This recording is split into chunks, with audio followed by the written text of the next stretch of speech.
Somebody took the Corey take the intro video out of He took the intro video out of here. I have to do this manually now. Uh-oh. It's a Bitcoin podcast.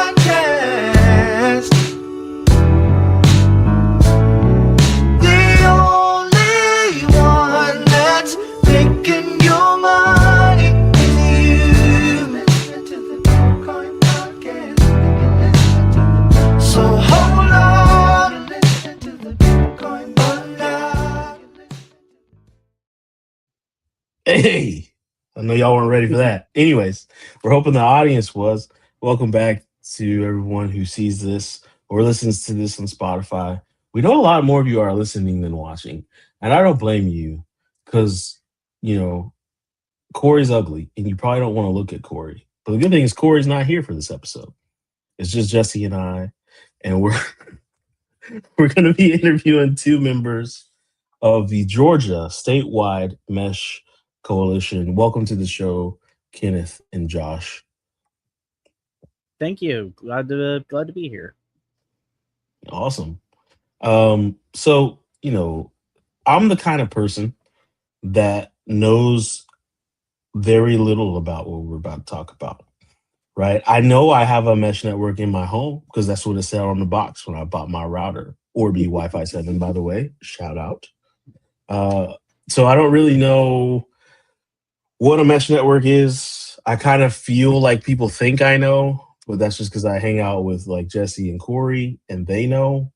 So like, I guess at a very basic level to those like, ignorant like myself, what is a mesh network? So First of Mesh- all, I'm the ugly one here too, so don't worry. There's plenty of ugly. Mesh is better defined by Ken here, though. so Who was about mesh is it is a way of creating a decentralized network that is not reliant on existing infrastructure, and it improves the ability to deliver messages over a broad range of conditions easily. So if you think about it, look at a fishing net. You've got a whole bunch of knots that are bound together and form a mesh. All a mesh is it allows traffic to look at, okay, I need to get from point A to point B. Let's see, how do I do that? Oh, well, this knot says that it can talk to this knot can talk to this knot, and then, oh, there's our final destination. Okay. So it's not the most efficient way to transfer data, but it's just trying to get from point A to point B. Correct. Yeah, and you know how, of course, nets have holes in them in places, so it's trying to route itself to where it can actually get to where it needs to. And yeah, sometimes it does through flooding protocols. Some are set up to more directly or try the more direct route first, and then flood it out. Okay. So then like what makes the robustness of the net if we're using that analogy, right? Like I can have a little tiny net and I can catch some catfish maybe in my pond, or I can have a giant big ass heavily fortified, triple threaded net that maybe could catch like a orca whale or maybe a beluga or something, right? Yeah, So definitely. Go ahead, Ken. So it really relies on your infrastructure and people around you. So you can take, and if you have a small mesh that's just, friends and family, it'll work, but it's not going to be resilient because the part of the mesh that makes it is so resilient is the multipath routing, to where it's going to do everything it can to find its way to its destination. Got it. And now So with the analogy with the net here, and you're talking about big rope, small rope, obviously would be your push through on what you can do and what you can push through. Mostly what we're dealing with is the low bandwidth stuff, which is going to be the more resilient and be able to get there in the time of emergencies and things like that. Got it. Got it. So Jesse's actually calling in on a mesh network right now. So that's why he keeps dropping off and on. No, we're having some connectivity issues out there in Jesse way. But so okay, so like the I guess the bigger the net, the more pass through you said you have. Okay, so that's good. So is there a point at which like, hey, this is way too much data to move over this mesh network? It's just not possibly gonna work. Yeah, absolutely. There'll be different amounts, how many nodes are there, and how much can be pushed through. Interesting. And so Jesse, I know that you kind of stumbled upon the coalition when you were doing. Um, I can only say that you have like Dexter's lab equivalent of like you have Jesse's lab, and you're always running things, and that's the way I see it now. I'm like every day you're doing something different. That's like way over my head. So I don't want to interrupt you like Dee Dee interrupted Dexter all the time. So I just kind of let you do your thing. But Jesse, can you tell kind of story how you found the coalition? You were talking about a little bit before we went live. Yeah, so let's see if this hotspot holds. So this was interesting to me because the kind of work that we used to do at IFT, which was the previous organization that you, myself, and Corey still works there, but they were looking into how to do private messaging, right? And one of the things that was interesting to me about the Meshtastic protocol was the ability to do private messaging, like encrypted messaging. And this existed outside of the traditional telco infrastructure, right? So that was something that was interesting to me because as we're looking for, like in our industry, or at least in the blockchain industry, we were originally very idealistic. It was very cypherpunk in the beginning. It was more so trying to build systems outside of systems. But I think a lot of the industry has realized the foundation of communication is always going to go through some sort of Cisco switch, or some one of the tier one or tier two telco providers in the U.S. It's going to be terrestrial. It's going to go through sea pipelines. It's going to hit the 5G towers. It's going to hit the fiber lines that were laid down, in the 90s. It was interesting to me because mesh networks offer a different value proposition. And that said, I think like these guys were telling you before, it doesn't support the same amount of data throughput. So that's a limitation. But when you're talking about private messaging, it seems interesting, especially in the context of like the protocol like Waku. So Waku was the decentralized messaging protocol that was designed for doing peer-to-peer messaging for a chat app that was actually supposed to be something akin to WeChat, not the Chinese WeChat, but WEE chat. And so, yeah, that was kind of why I was going down the rabbit hole in terms of trying to see what was out there, and in terms of different methods of communication that were more secure, potentially more robust. And that's what led me to running into these guys. All right. So can I tell you guys why I got here? Yeah. Yep. So I am in a medical profession myself. I work at a hospital night shift. And so, emergency's kind of my thing. And I had the great benefit of working the night of the Helene hurricane as it passed through South Georgia. And I'm a father of 5 kids and a loving wife as well. And we, of course, with me being there at the hospital that night shift, it's near impossible for me to get too much as far as attention to them and the worry that's there. Well, of course, through that night, I was in the well-sheltered hospital, but my family wasn't, and worried about them. And for a little while, I was able to communicate with them through the cellular and phone and internet and things like that. But then there came a time when all that went down. You know, everything was pretty much cut for one reason or another. And of course, the hospital has electricity for all of its emergency stuff. But then at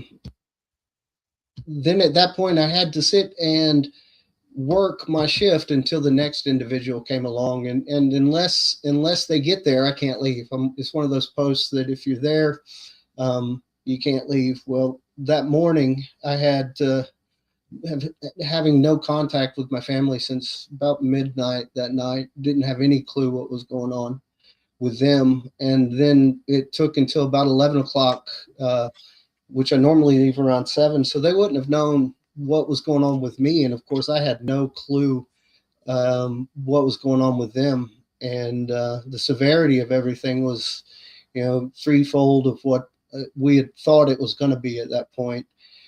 And so it took me to about 11 o'clock. I started going. I didn't have any of this communication stuff other than my cell phone, and, you know, was worried to death about my family. It took me a while to get there and had to go in between down trees and everything.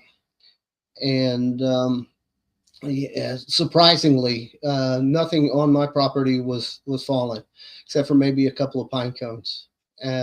So I received the blessings there with that. You know, I was thankful for that. But then that also gave me that call to reality of, you know, what if it had been different, you know, and started me searching down the rabbit hole of the communications and what I would need to have in place to make sure I can communicate with my family.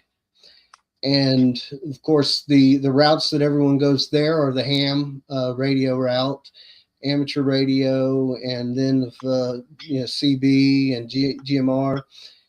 And all of those were taking more time than I had possible. Then in searching the internet, found the old IoT stuff and what they were moving it through, and this, you know, new thing called Meshtastic. So I purchased a couple of those and tried to figure them out, and found out I didn't have anybody around.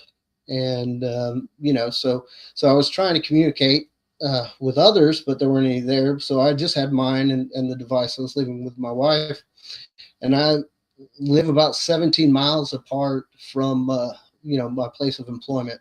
So it was going to take me a couple of hops. So I needed to start finding people. I started finding those people all over Georgia. None of them were in my hometown of Vidalia. And so I was like, well, I've got to figure something out. So then I saw that there were quite a few people on the Discord and Meshtastic stuff going there, and tried to figure that out, and saw that North Georgia had a great mesh network going on. But I also have family quite a few cities over. So I said, well, we need to do something to get everybody kind of on that same protocol, figuring out exactly how it is we're all going to connect.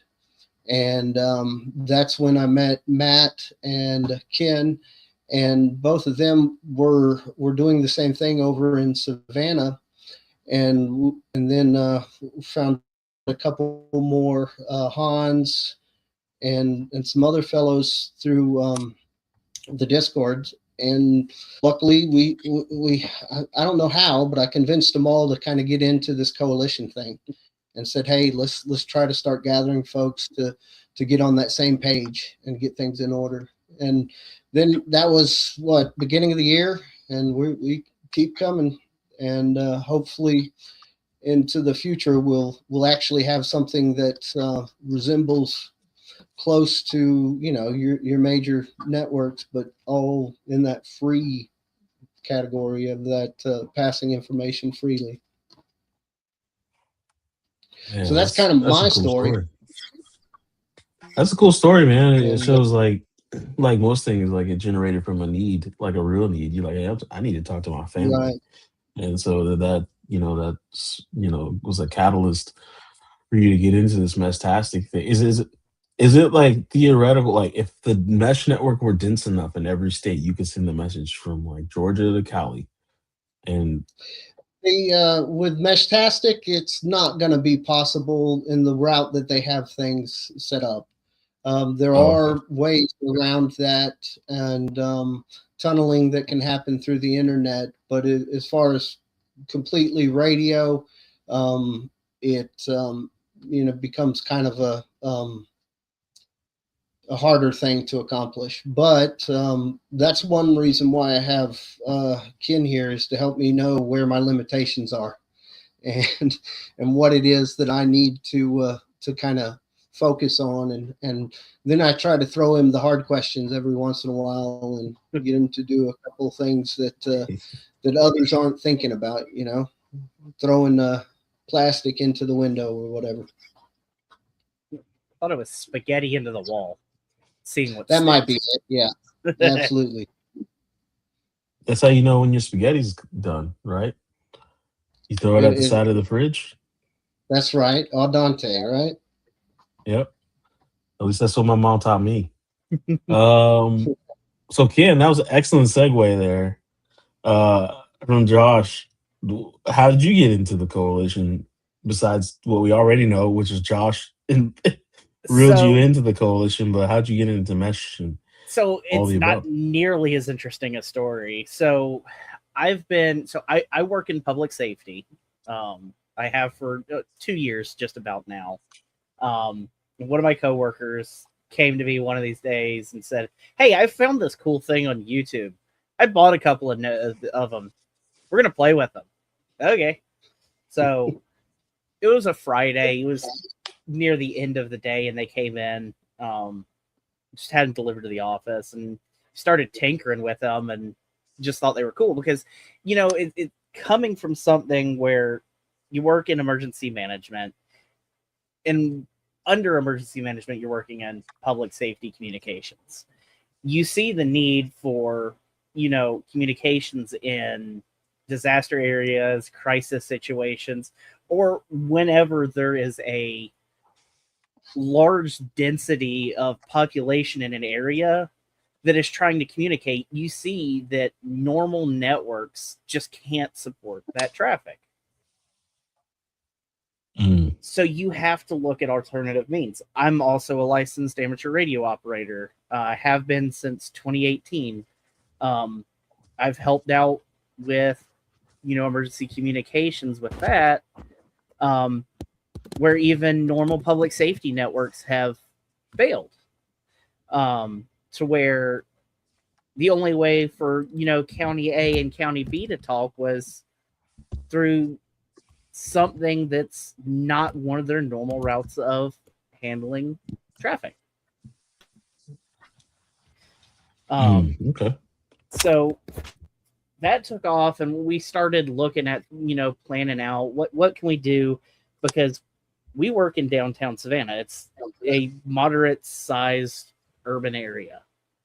Not a lot of tall buildings. I think we have a lot of 5, 6, maybe 7-story buildings, but nothing really tall in downtown Savannah. There's a couple of very tall buildings, 1 or 2, and we're lucky enough that someone before us had gotten into Meshtastic and had actually put a solar node up on top of one of those buildings. Oh, Interesting. And so we started communicating with them, and people started coming out of the woodwork, and we're like, oh, there's a community behind this. And then Josh shows up, and everything went downhill from there. Most definitely. Yeah, I definitely threw myself into it. I don't. I go nickname Chaos, obviously, for a good reason. I'm pretty chaotic. Working night shift, I don't know that I'm going to be around exactly at the same time as everybody else. So I try to get things done quick and everything. How close is the show The Pit to your reality?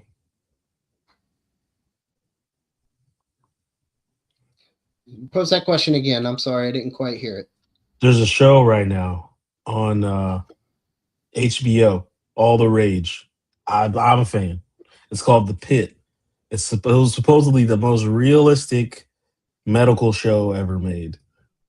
Have you seen it? Yeah, I haven't seen it. Oh, okay, damn. I'm really not into many of the medical things because probably with the heredity thing, my dad always pointed. He's an electrician, electronical engineer by trade, and he always, whenever we watched a movie, pointed everything out that was wrong with the way things were going in as far as in a movie. Oh no, they wouldn't do that. No, they wouldn't do that. And I think I got that trait from them. And so anytime I sit down with a medical, whether it be a series or movie, I'm always like, nah, that's not how they do it.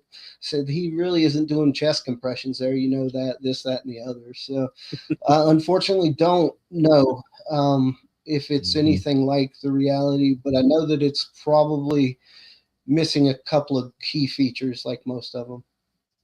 Oh, okay.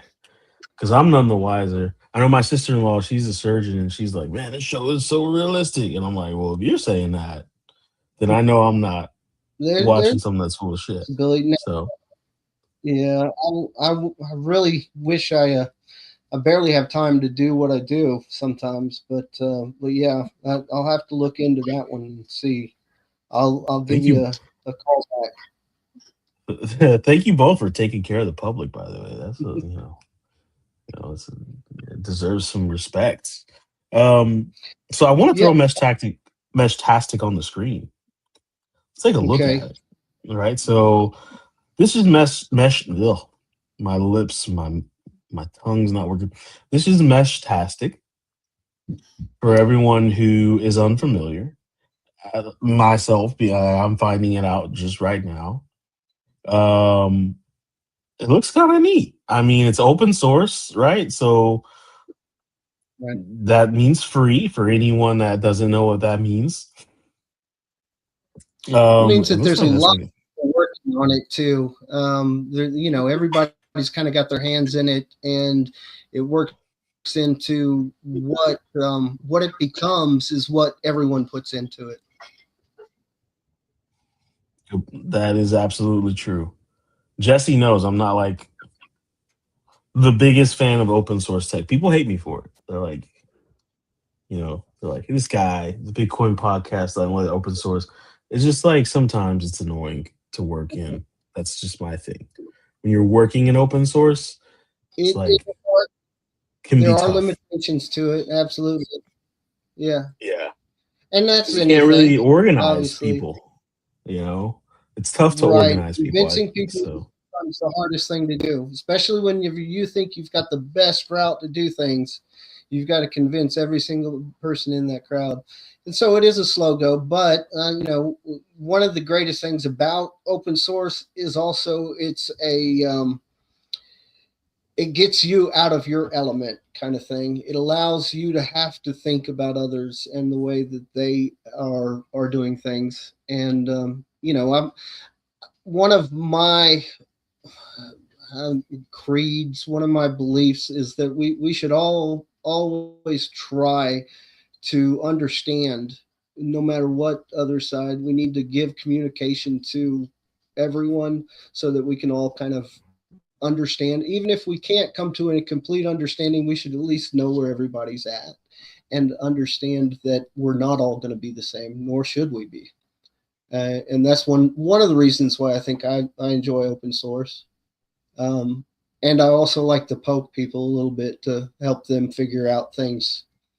I'm a poke the dragon type of person sometimes. Chaotic good. That's what someone would say. Yeah.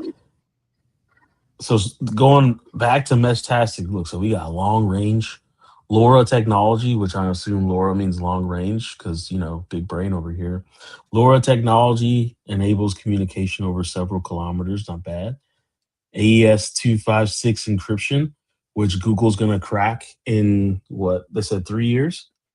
No, sorry. That just dropped today, by the way. Google said, yeah, we're going to break the world in 3 years, so get ready. All right. That Works sounds without good. cell towers, Wi-Fi, or internet connectivity. Okay. Apple apps, Android app, web client, everything you need. Yeah, It can and probably now run on it's Atari. a testing based program and protocol.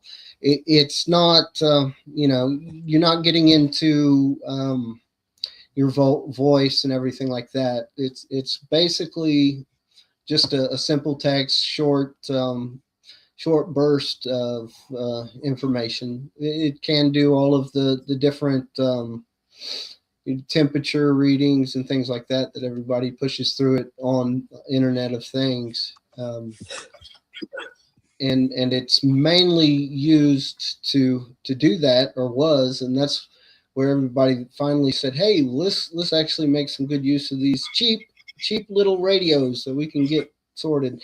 And it's got a wide base of individuals that are making things and trying to get them all up. So that's something that Jesse just let me know.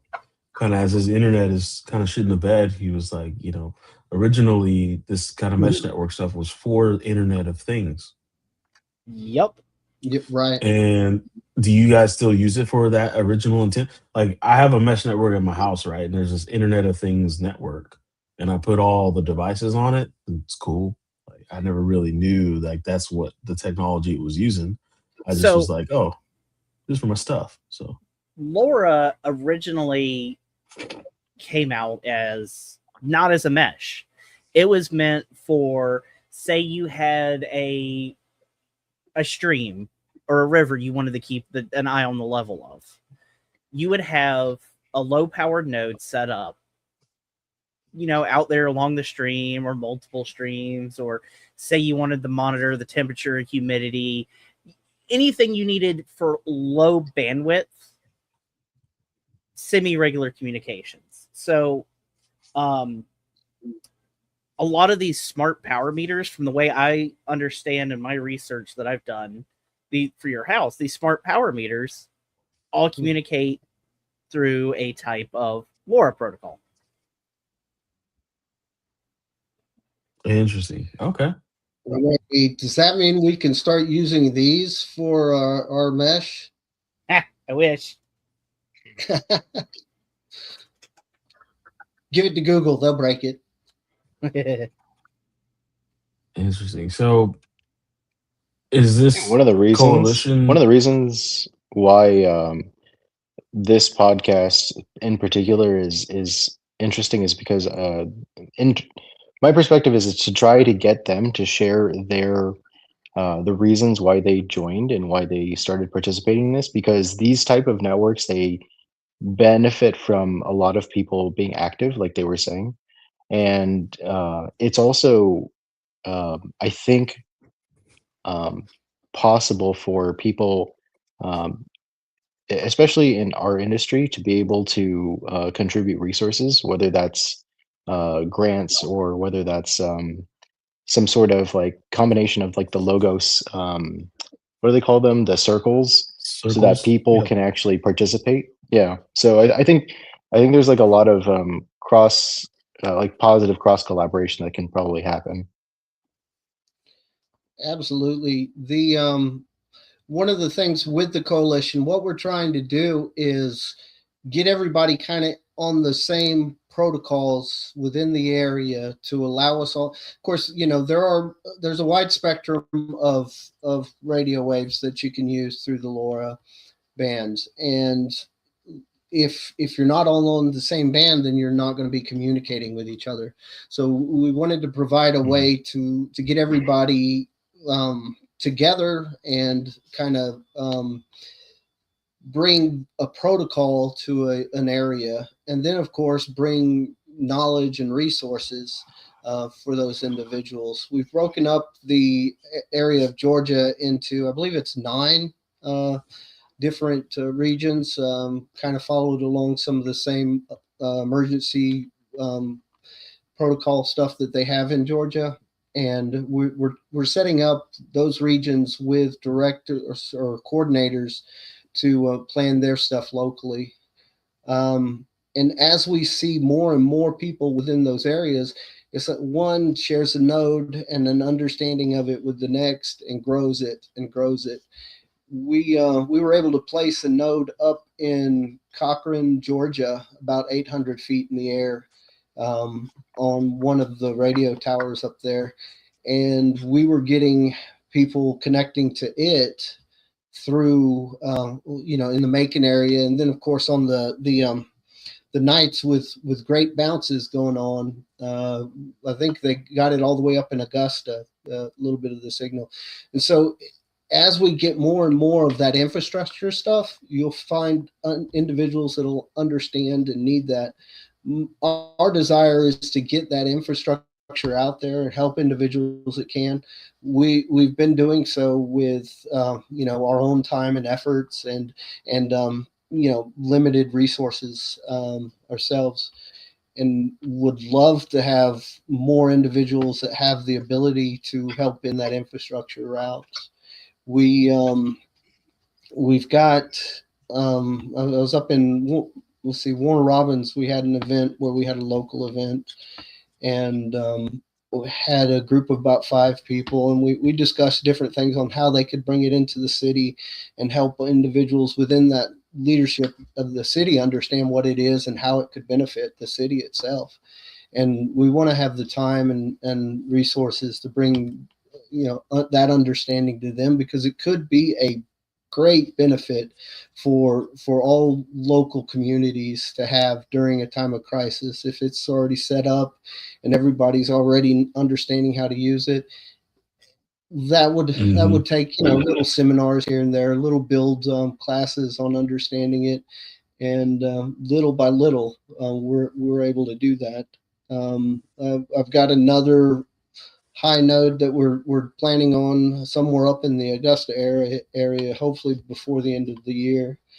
And now, of course, North Georgia in the mountainous area, they're getting mountaintops out, and they have done tremendous work there. If you have the ability, you can pull up on what's the best map site to pull up and see all the nodes. Is Meshtastic got a decent one? You can go to our map to see the state of There you Georgia. go.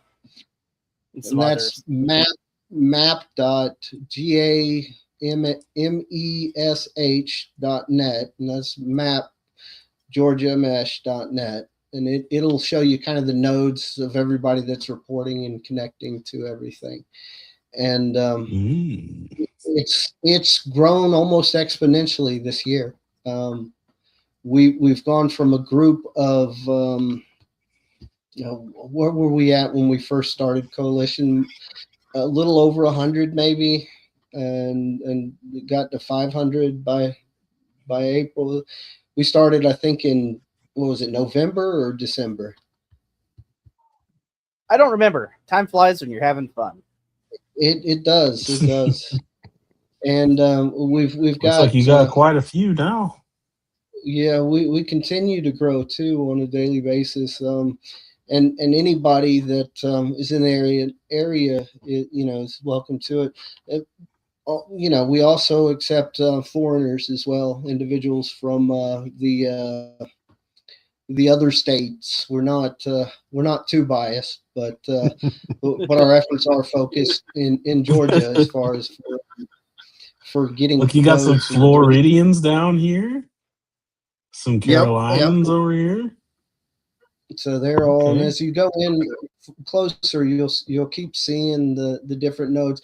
And what it is we've got individuals in Florida that have family in Georgia, and or want that connection with them, and we're trying to get them all where they have that ability, and providing that security is really been a great thing. One thing I wish we could do is get a little bit better understanding with local officials, and having them understand exactly what it is that this can provide a community, because it does become something of a fail-safe whenever all the other networks go down.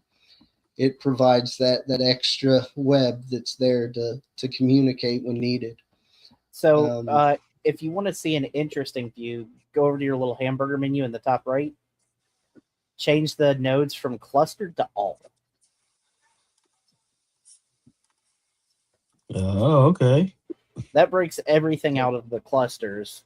And right now, if you look, you see the little green dots on the map. Those are nodes that are connected to the internet. That CF58 that you were looking at is, in fact, in my office. Oh, that one right there? Yep, that is in my office in downtown Savannah. So what we're doing right now is we're using the internet to bridge these micro meshes together. Because until we get the infrastructure together to take and bridge these large gaps, because there's a lot of Georgia that's rural farmland. Until we have the infrastructure in place to do that, you could have isolated meshes that'll just never talk to each other. But part of the whole spiel behind the Mesh Coalition was to take and bring everyone together. And so we've gone through and selected people that have, decent locations, or, some people that only have like one node that travel that still want to be part of the mesh, to have logins to MQTT, which is what's used to bridge the traffic, which falls back into there's another bit of IoT technology that's being used for mesh. Because MQTT, I don't know a lot about it. I know enough to get it working and to break things. From what I understand, was originally used for like smart devices, for allowing lights, sensors, doors, just things to be able to effectively communicate on like a local network without having to rely on normal network traffic. Interesting. I was just about to ask, like, what is MQTT? What does that mean? But thank you for quasi clearing that up. I appreciate that. Oh, shout out to Mr. Liam Cottle, who built this mesh map. It's not bad. Man, your office looks like it's right there on the river right there. Yep. He's definitely got a river view. I think my office is 3 blocks from the river, from River Street. Right on the river there. I get the Creole when I talk about my rivers. It looks like you got one person right there in near Cincinnati. That, right? Yep. So, wait, there was a Cincinnati node. It went away. It was here. Oh well. So the weird thing is some of these nodes may not have their actual position, because you can go into your app, say you don't want to, share as you're traveling down the interstate. You can set it to a static position, or say you have like a repeater or something that it's never going to move. You just want someone to know, hey, there's a repeater here. You set a static position in it, and it never updates. But another thing is the map you were looking at only shows nodes that have reported their position. There's 500 and something on the map, I think. 658. And so far, the MQTT server through our ingest nodes is seeing at least 1,038 nodes. Mm-hmm. Be that Georgia, South Carolina, Florida, and Alabama. It's good that you only have to give your location once. Like, not everybody wants everyone to know their location. Me, I only want Facebook, Apple, Amazon, Netflix, and Google to know my location, and they're pretty good at finding that out. But and all the all the peoples. Yeah, no, and actually this this is also just giving a generalized location for those that are a little worried about that. You don't have to give your location at all, but if you do, it only broadcasts it in a generalized area. I think it's somewhere around like 2 mile radius that it puts it in. You can set it. It's a little more secure and that's pretty good. And you that's do really have the good. ability likes it too. So Okay. Jesse, correct me if I'm wrong, but wasn't there once like this thought that you could use Ethereum to like you over the mesh network and send messages over a mesh network using the Ethereum network? I think that's like not. Am I just making that I shit up? mean, I feel like that's real. some Bitcoiners were using like ham radio or something, I think, for broadcasting UTXO transactions. Yeah, there's this way, I do, way, way. Go ahead. I do believe that, yeah, some of that has been, and I know that they do have a couple of translation softwares that can push it to other platforms like what is that, Simple X or something. So I know that there's Oh a yeah, couple of Simplex. cross-platform Yeah. apps as well. Mm. Well, it's a And one of very the neat great passion that you guys have. open source allows them to, if it's not there, then all you got to do is find a good knowledgeable tech guy that you can have in your back seat programming things for you. Is there any like identifiers or like cool like culture moments that have happened with setting up this mesh network and this coalition? Like I don't like what I mean, like you know how Jeep drivers have like duckies in their window or whatever, and like different kinds of people have different like, oh, you can see someone like, oh, they're in the mesh network, like I'm gonna go talk to them about their node or you know. Yeah, you do start seeing a couple of decals here and there that individuals have, and of course there's the Telltale radio node. A lot of people have been putting a couple boxes on top of their car to send broadcast a mesh signal from it as well. Most everybody has their carry devices, and then your node can also alert you anytime it connects to a new node. So you get to hear that usually distinguished beep and try to find someone new. Everybody names their nodes a little bit different as well, and so there's quite a few different novel nodes out there that can be found. And as the community's grown, one of the benefits I found from it was it also it's that gateway into radio and amateur radio. I myself, like I said, was not amateur radio licensed. And time I found Ken and Matt, I kept getting poked by them. When are you going to take your radio license? When are you? And so now I've taken and got my general license and I'm studying for my extra license as well. So it's been definitely a big community thing.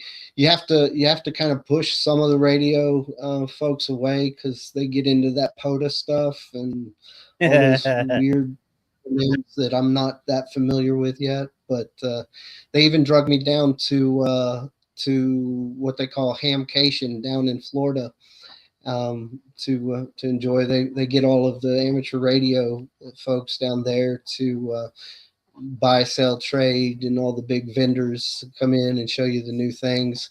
We actually had the opportunity to go down with one of the mesh vendors that's local up here in Atlanta, Maker Nova, and help him sell some of his gear and meet other Meshtastic folks in the Orlando area. So, and we've got the community down in Orlando that we've become friends with as well. And so there's tons of community within it, and then of course the opportunities for outstretching community into the radio area as well. One of the great things I like about Meshtastic is, however, that you don't have to have that amateur radio license to operate it. Most everything else, when you're talking about making your own radios, you have to actually get that license and understand it and everything. if you operate in the 1 watt spectrum on Meshtastic, then you don't have to have an amateur radio license. That means that you can communicate with your family that doesn't want to take that extra test and everything. So that's one of the great things about it being, emergency use. You can have them practicing before that emergency. Ham radio can be used during an emergency by anybody, but most anybody won't know how to press that talk button because they haven't gotten used to it. But with Meshtastic, they've got that the radio in hand and they're practicing it with it in normal use. So it provides that, and it's an extra fallback. You got to have quite a few different routes if you're looking in the emergency area. Everything's going to fall through except for one thing, and so you have to have multiple different decision things that can help you out. Nice.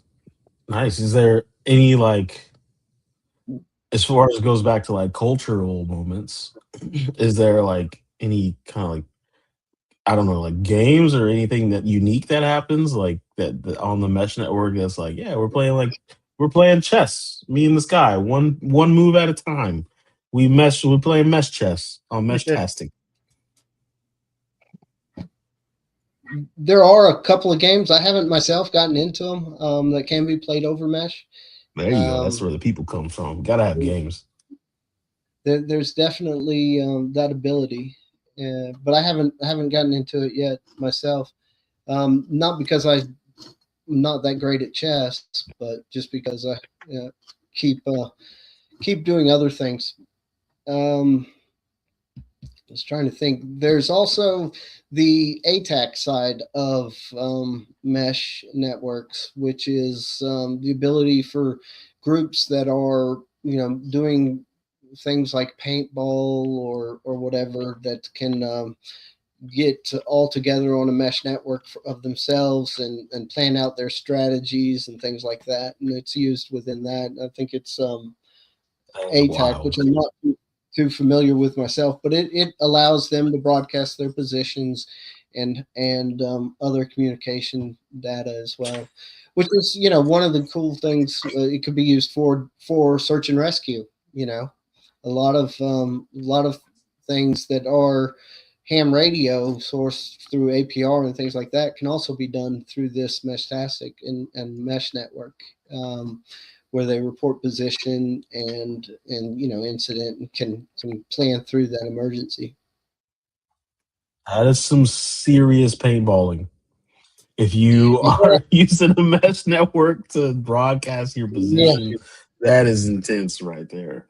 That's much different than the paint. Those are the ones I don't get involved with because I definitely would be scared of them.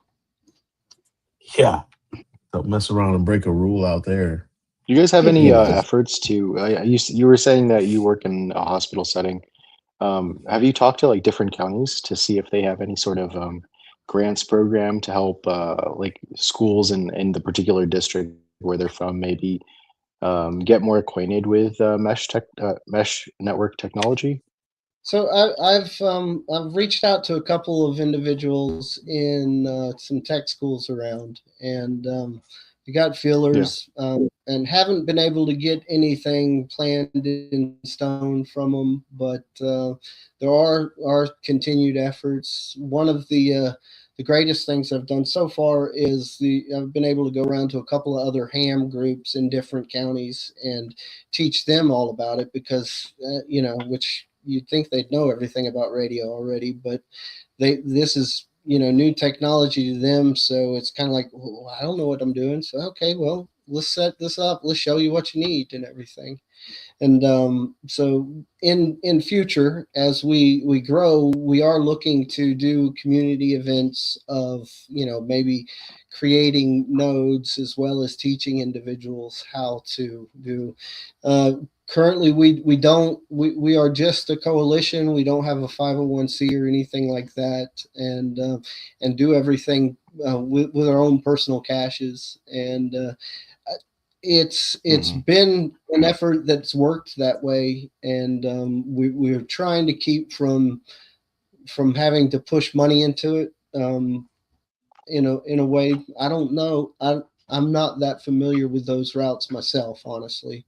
And while I know that they're there, I just haven't ever really made use of them myself as much as I probably could have. So I have set up a few GoFundMe's for local node placement and builds and things like that, and those have gone pretty Yeah. well. But those were done personally. As a coalition, we were trying to get everybody on the same page and vote for changes and Mhm. everything like that. So it Mhm. does slow that route down a little bit, but also allows us to, make use of what we have in ways that we wouldn't have thought we'd be able to. Yeah, I see you guys have I 3D was- printers, and I see you guys are 3D printing like the enclosures for the Oh, yeah. microcontrollers. That was pretty cool. I myself created a just to brag, a little node myself to go through. I printed in quite a few different colors. It's with a little ring to tie up and hoist into a tree to get it. Obviously, the higher you get things, the more signal you'll get. So I make those and sell those, and those have helped me get a little bit more money towards helping others out as well.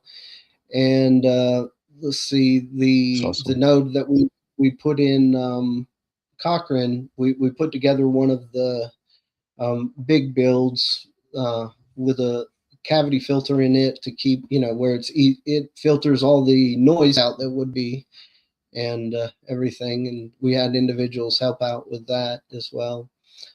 So, we also have a great friend in Maker Nova that has helped us out in getting gear to places that we need it.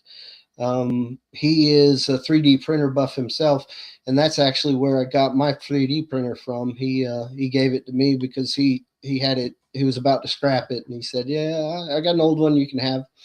And so I started printing here. He has a farm of about 100 different machines. Is that about right, Ken? I think it's actually. I think he has over 100 machines, but they're all the same printer. That's a lot. So, and he I'm a- prints not just for this stuff, but prints a ton of other things. But he also purchases the radio stuff to where he can sell them as well online. If it's okay to plug, MakerNova.io is where Yeah, he sells please. that. Mhm. He has a great setup there to get started with Meshtastic, and even we've got some of us involved in his business as well. Again, we helped out down in Orlando with him selling gear, and it was fun just to help people understand what mesh was.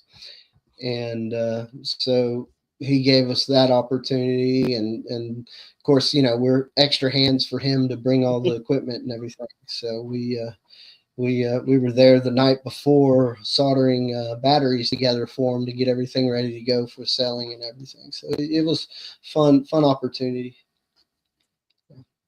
Well, Nice. We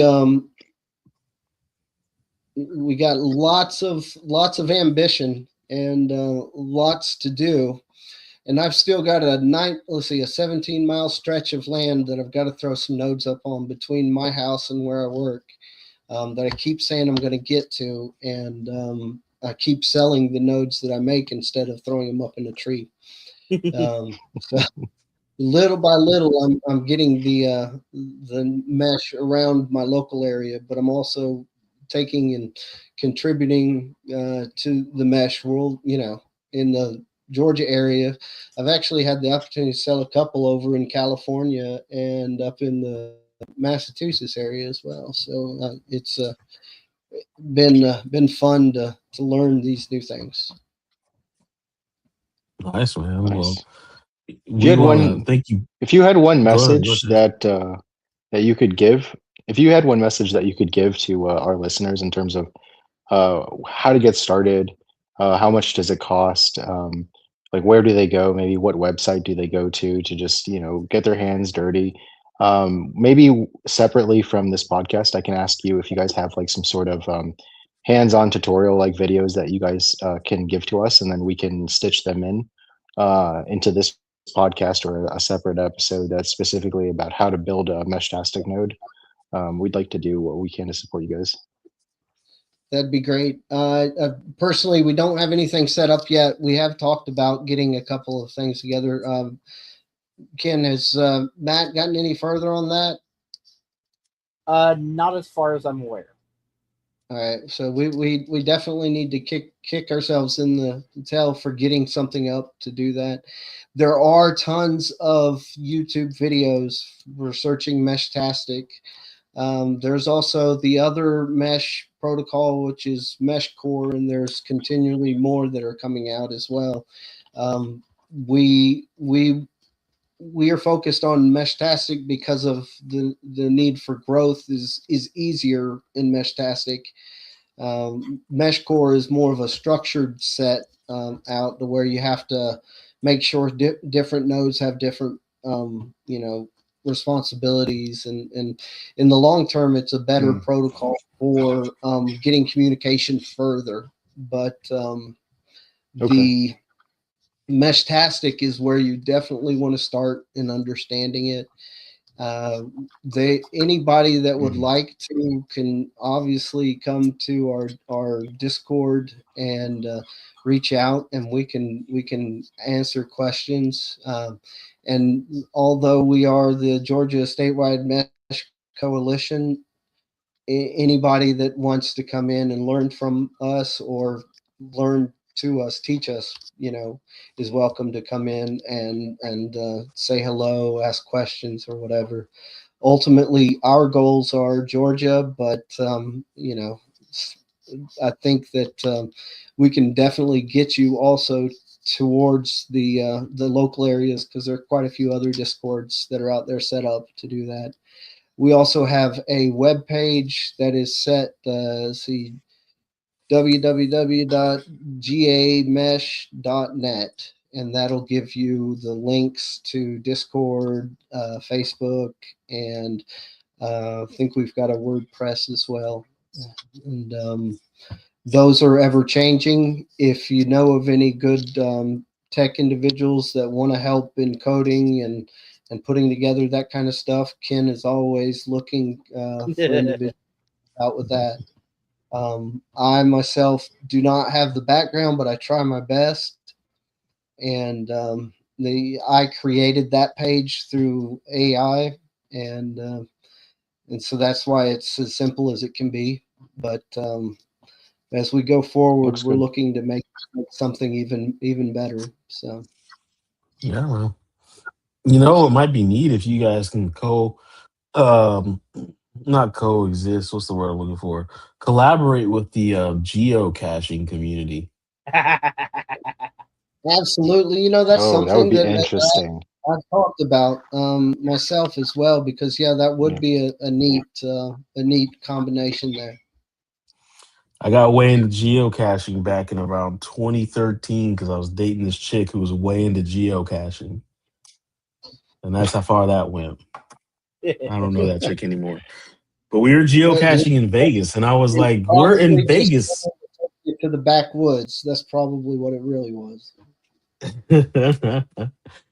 So she got mad. It's a true story. She got pissed because we were in Vegas geocaching. And she was like, why aren't you using the geocaching app? And I was like, because Pokemon Go is more fun and it's the same thing. And she was like, no, it's not. No, we got in a huge argument in Vegas. It was a true story. But anyways, thank you guys for coming by. We have a question we ask every guest that comes on our show. It's a trademark question. It's not trademark, but it should be. In 10 words or less, can you define mesh networks? I'll let you go first, Josh.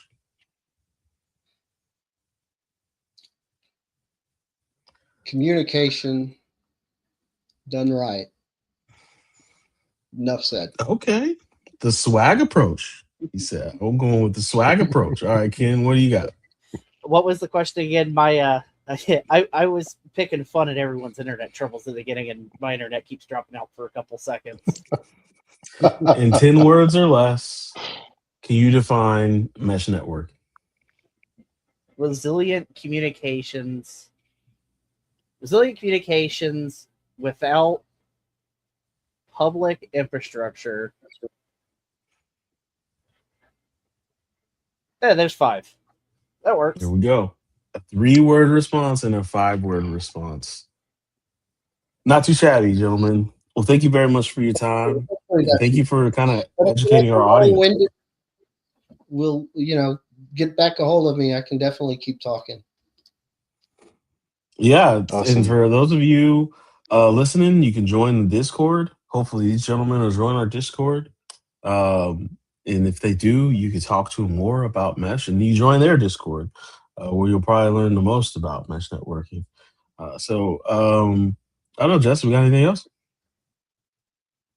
Maybe my signature question is typically, is what you do actually difficult? And you can interpret that however you'd like. Ooh. So I'll answer that with I don't really know exactly what it is I do, other than exist within chaos.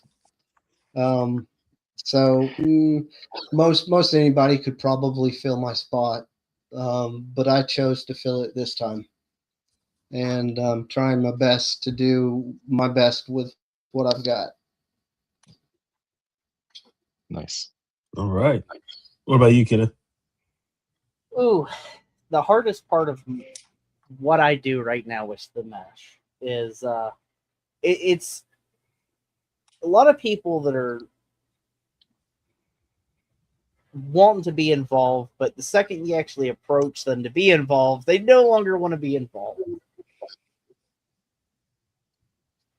Okay. The open source It's- woes. Yeah, the throughput it goes for that's a southern thing too, where everyone says that they'll be there, but they aren't whenever it comes time. Mm. So it does. It's not does just a take. southern thing. That's a lot of regions do that. It's a Midwest thing. That's a good That's- point. Yeah. Yeah. Midwest nice is what they call it. I call it. I have a lewd term. I call it being grin fucked. Like they're like, yeah, sure, yeah. And then when it comes down to it, you were just grinning me, weren't you? So, anyways, well, thank you guys for coming on the show. Absolutely. Play the outro.